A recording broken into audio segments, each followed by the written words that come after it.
So joining us today, we have Anshruta. Before we start, we'll have a quick introduction so we can get to know you a little better. So your school and your high school board. I was in NPS and my high school board was CBSE All right, college and year of graduation. at University of Michigan, Ann Arbor, and I'll be graduating in 2027. Major. I'm majoring currently in art and design, but I'm gonna move into information science and concentrate in user experience design. So other colleges that you applied to. The UCs, I think I did most of them except for Berkeley, Riverside, and Merced. And then there was University of Washington in Seattle. There was RISD, there was Tufts, USC, Carnegie, Boston University, Parsons, Pratt, SAIC, and a few more that I can't remember right now. Okay, so what are the future like career prospects or like what are your future goals for your major? Okay, so I'm doing user experience design, which is kind of like a subcontext for information science. It is kind of a STEM major in a broader sense. But like in future prospects, it would be mostly like software companies or design hubs that would be hiring me to design their new software, how their spaces should look like, what user experience we should technically provide our consumers. So you kind of have a prospect in every single industry with user experience. Just that it's slightly different than graphic design. Graphic design is more into advertising, marketing, posters, and we're more into the software, the whole realm of like how we should make the person experience our product.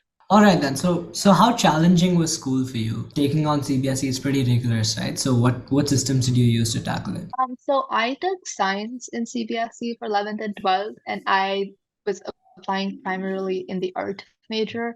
So even if I was doing user experience and it's like a STEM degree, they still required me to have a very fine art portfolio. And I was mostly busy creating that in 11th and 12th. And like CBSE, if you take science, there is no art. So the most challenging thing was this really rigorous science subjects and then doing art together.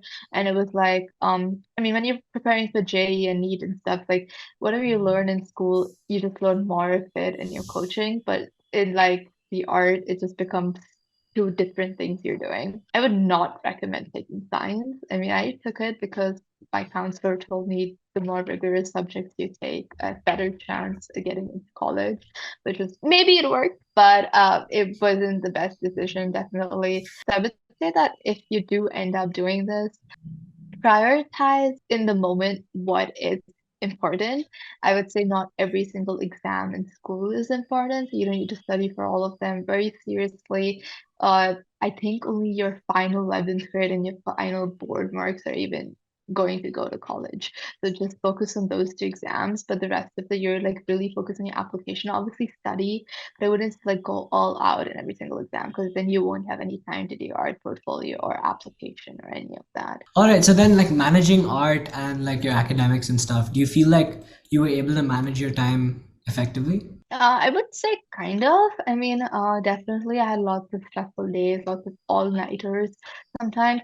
But I would say what I did well was, like I said, prioritize what was important in the moment. Like at that moment, I have my portfolio to do. I cannot focus on the pre-boards or something like that. And it was fine. I didn't write most of them and study for them, and I still did pretty well in the boards.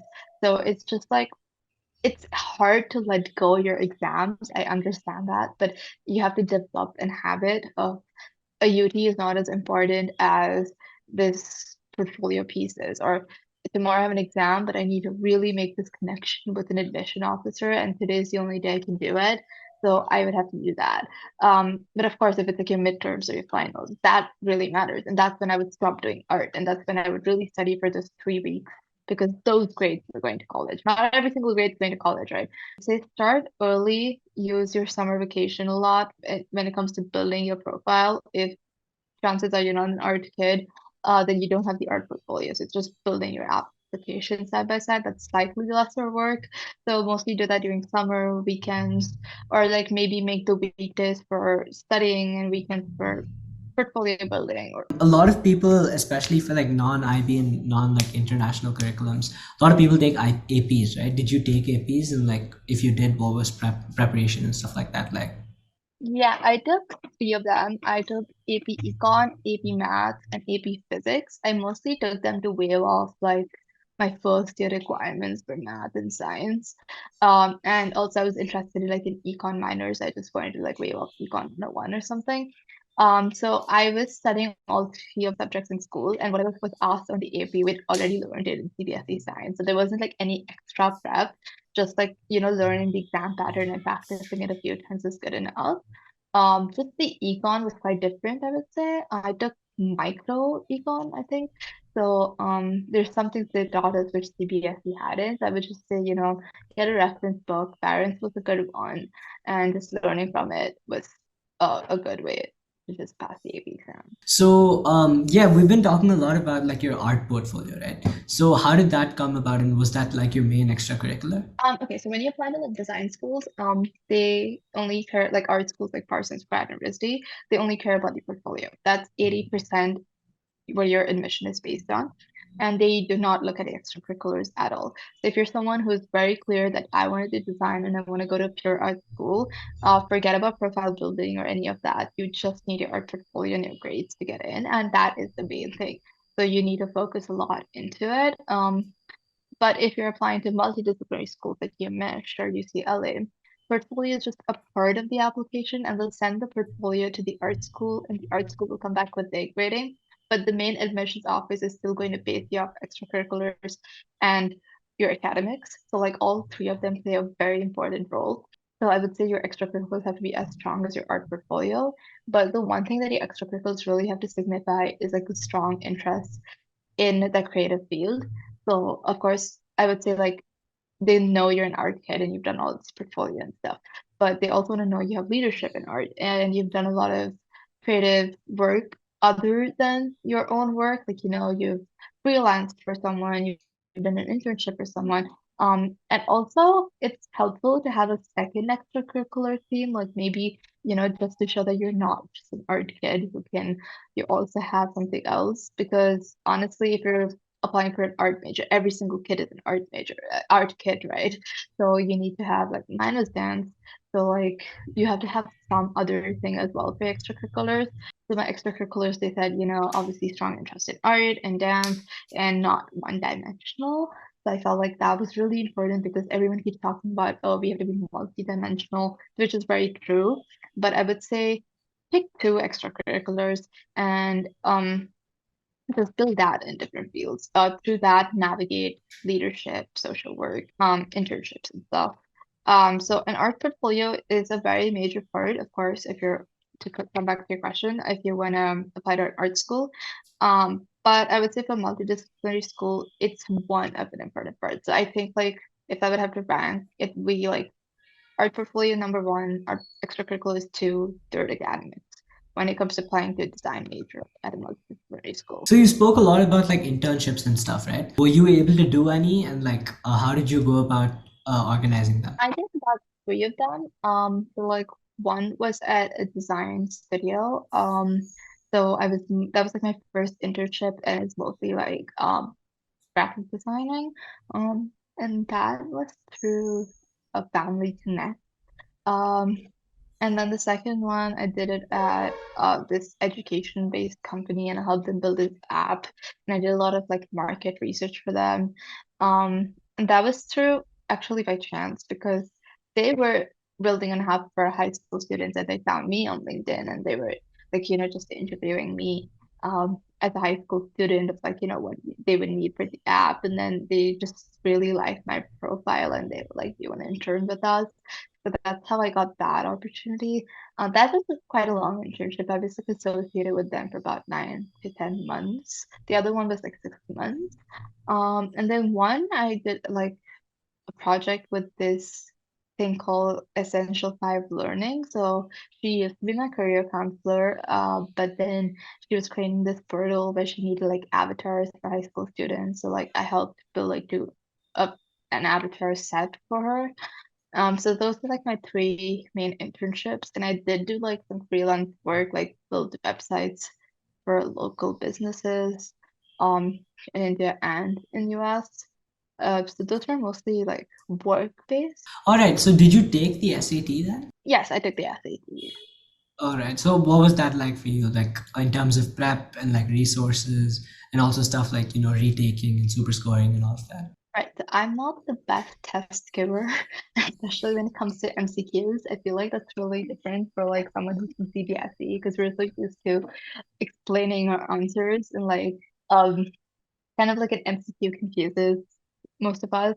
I would say math was really easy. Like I think in my first attempt, I think I got like a 790 or something in math. So I wouldn't say anybody who goes to CBSE would have to worry about math section. I would worry about the English section because that's what was really hard for me, especially like reading. I would just run out of time. And grammar, some of them seem very similar. So I think the only advice I can give for SAT is like American grammar rules and British grammar rules are quite different. So first get that, like the SAT grammar rules, and I think there are like a bunch of books that are really good for it. I would say the reading is just a lot of practice. So I think there are like 10 SAT papers on the College Board side. Do all of those, but you can find a bunch of them on this website called SATprep.com, I think, and they have like a million papers of every single SAT that was administered. You just keep practicing and practicing. I did it twice, and I did super score my English and my math. I felt like that worked, and I mostly wasn't taking the SAT, so like I could get into college with that score. I was getting the SAT so I could waive off like the TOEFL requirement and also like just give the SAT. So yeah, if you give the SAT, you don't need to give the TOEFL for sure. And also like one thing I'm gonna say is like a lot of people think like, oh, bad grades in school can make up for a good grade in the SAT. No, like a bad grade in the SAT can make up a good grade in school, but not vice versa. So always remember that just because you did well on the SAT does not mean that your school grades don't matter. Like they're much more important than the SAT, considering most of the schools have gone optional with it. So I would say definitely write it. If you get a good score, submit it, and if you don't, there's always just TOEFL to take. What was the entire application process like for you then? Did you feel like school was enough, or did you have to enlist like external counselors and stuff like that? So NPS really does not help with abroad applications. So if it's something you're left entirely on your own, the only help they would probably give you is with the LORs and submitting all your transcripts. So I did go to a counselor outside, but I would say like most of the things that I learned about the application process was through YouTube videos. He really did help me out in the essays, but beyond that, I think the extracurriculars, every counselor, it kind of leaves it on you. So I would say watch a bunch of YouTube videos, listen to a lot of podcasts about like how to get into this college. You learn about different extracurriculars and different opportunities that you can do. I learned about this really cool high school competition for design students by UIUC through it, and I think that added a lot of weightage to my profile. And I did get into UIUC because I wanted. And also, I feel like don't depend on your school, don't depend on your counselors for the application. It's like your whole thing, you're responsible for it. Start early for the extracurriculars because colleges really want to see interest for a very long time. So you can't start 12th grade and like in 6 months write your application. It's very obvious it's for your application. I would say start all of them in 11th. 11th should be when you're mostly done with your extracurriculars, and 12th should be just putting all of it together. And in 11th grade, I would say just completely focus on extracurriculars. Try a lot of extracurriculars, not in terms of like, oh, let's do dance, let's do art, let's do chess or something like that. I'm saying like different, like this is the advice that my counselor gave me, which I thought was really good advice. Choose two extracurriculars, one or two, and create a bubble around it and just see what else you can do. So if I choose dance, what can I do social work with dance? So like I had this organization where we were teaching kids art, dance, and music. If can you get leadership in dance? I was like in leadership positions in my school with dance. So I feel like everyone says you need to have leadership, you need to have social work and stuff, but they do it in such different areas that it just becomes all spread out. You need to always connect back to those for extracurriculars you had, and that shows like real interest. Okay, so then in the essays, then do you feel like you were able to using like all your art portfolio and all of these different interests, right? Do you feel like you were able to differentiate yourself?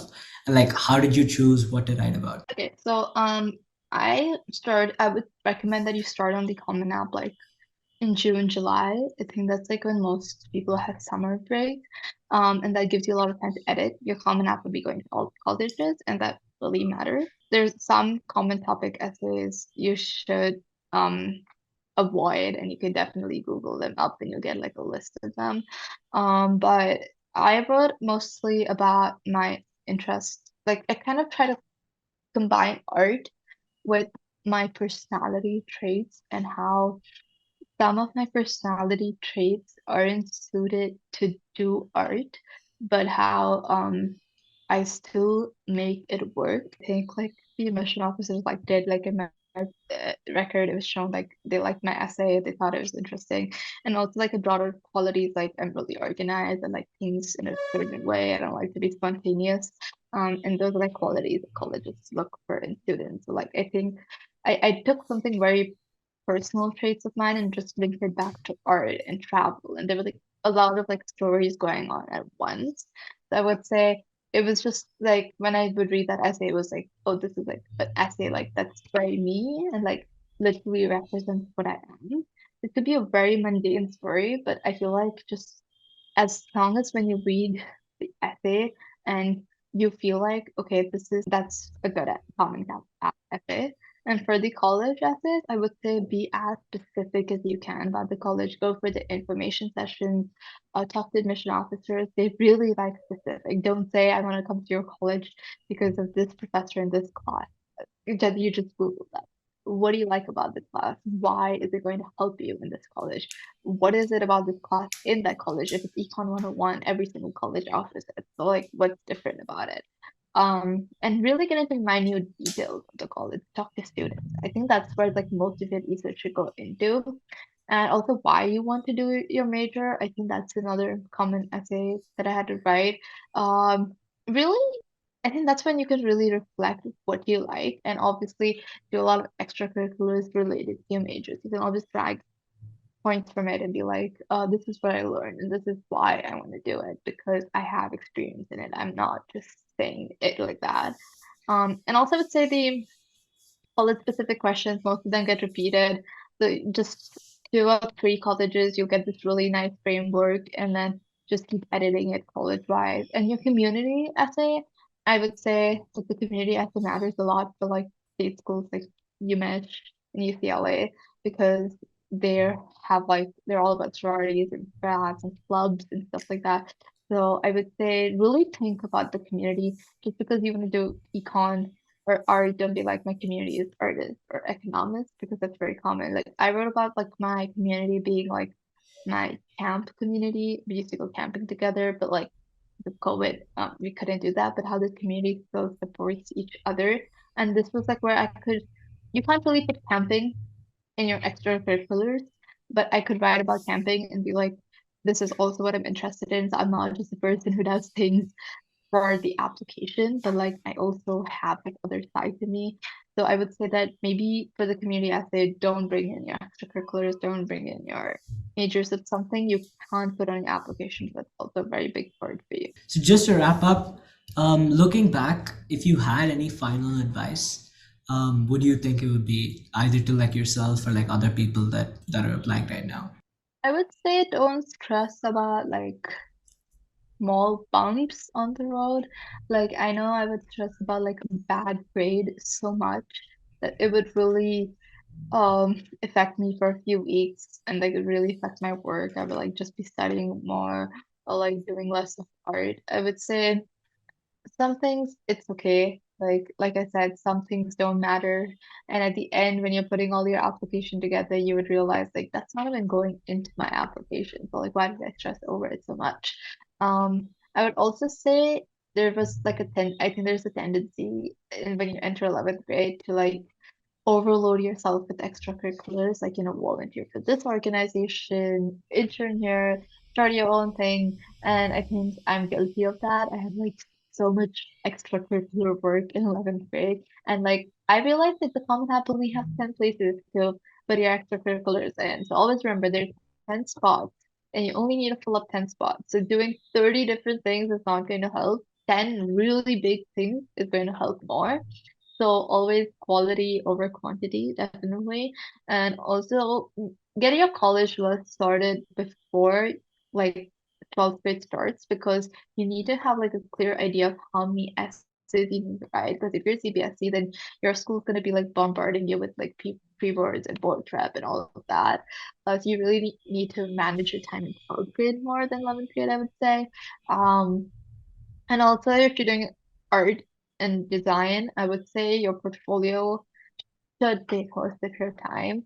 You should give everything you have to your portfolio and make sure that your portfolio is just not like perfectly artistic pieces, but they have a lot of meaning to them. They're meaningful to you, they're meaningful to the viewer. They're just not like this really cool rendition of crystals or something of observation. They should be very thought out, and that's how art schools really look into your work. So that's one piece of advice I would say.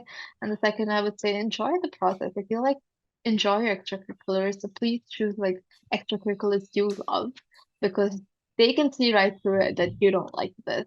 And I feel like one thing you can do is like since you were a kid, you would see like there's like, this really huge pattern of, you like painting a lot, you feel like dancing a lot, you feel, like playing chess a lot, or maybe you like arguing and that's why you like debate or something. There's always a pattern and like what you like and you're good at, and you just need to identify those when you're in 11th grade and just own it more. I feel like one thing I did wrong was I was very set on like, oh no, like dance is not a cool enough extracurricular. I need to be like good at debate. I need to be good at MUN. But the thing was that those weren't my strengths. My strength was dance. So you need to just basically use your strengths and forget about your weaknesses during 11th and 12th. There's always college to be better at it. You can always be better at it side by side also, but just because you want that extracurricular in your profile, don't force yourself because it's going to take so much time and you're going to be losing out on something you're actually great in. And you could have done so much in, and you could have had great extracurriculars in for that.